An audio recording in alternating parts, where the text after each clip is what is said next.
akong matadali at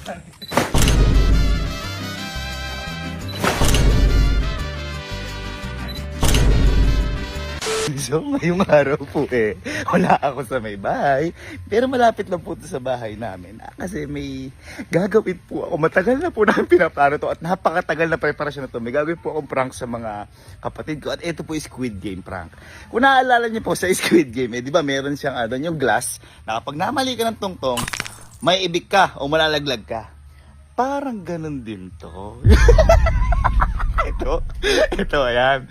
Parang ganyan siya, ganyan na ganyan. Mamimili sila. Kapag natama sila ng tungtong, ibig sabihin pwede silang pumunta sa next level. Ngayon, ito ang twist dito.